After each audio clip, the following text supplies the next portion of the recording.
everyone, welcome to my humble channel here. I'm gonna try to speak a little bit to talk about primeval language. I'm gonna try to use this pre-recorder here. See if I can do it. 199. Awakening of their minds.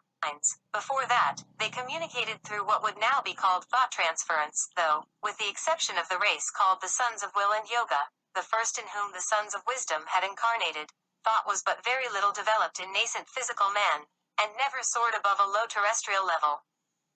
Their physical bodies belonging to the earth, their monads remained on a higher plane altogether. Language could not be well developed before the full acquisition and development of their reasoning faculties.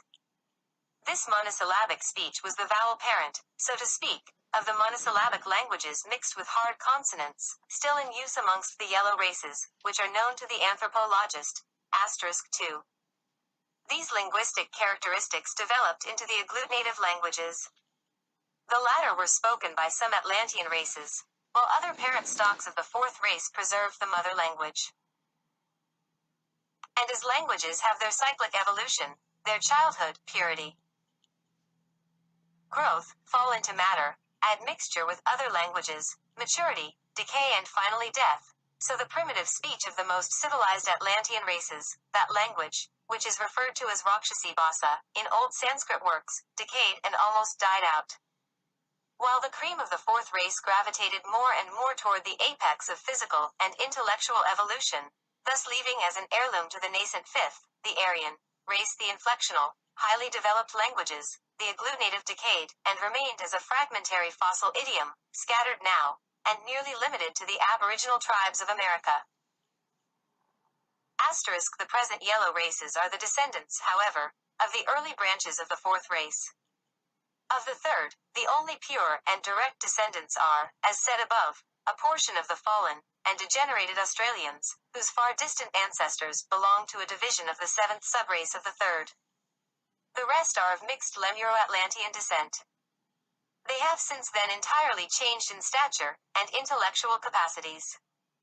Language is certainly coeval with reason, and could never have been developed before men became one with the informing principles in them, those who fructified and awoke to life the manasic element dormant in primitive man. For, as Professor Max Muller tells us in his Science of Thought, thought and language are identical. Yet to add to this the reflection that thoughts which are too deep for words do not really exist at all, is rather risky, as thought impressed upon the astral tablets exists in eternity,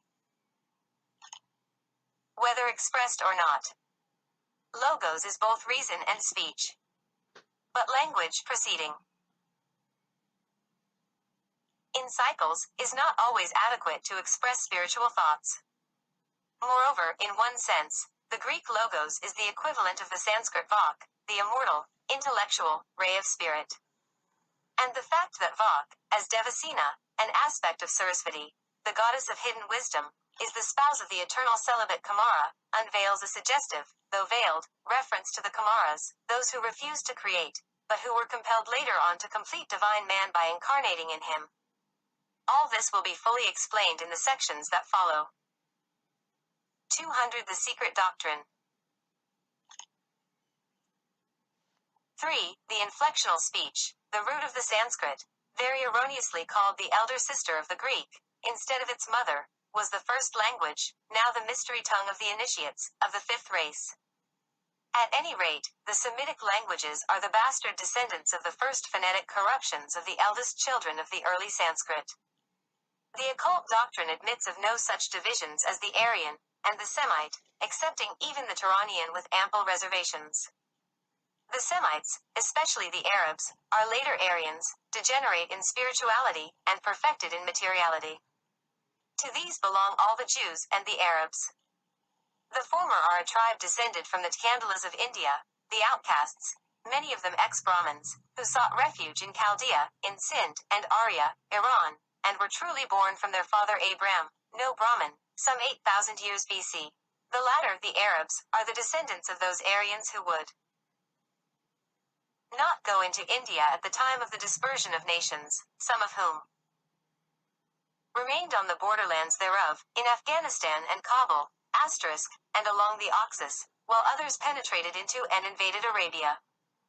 But this was when Africa had already been raised as a continent. We have meanwhile to follow, as closely as limited space will permit, the gradual evolution of the now truly human species. It is in the suddenly arrested evolution of certain subraces, and their forced and violent diversion into the purely animal line by artificial crossbreeding, truly analogous to the hybridization, which we have now learned to utilize in the vegetable and animal kingdoms, that we have to look for the origin of the anthropoids.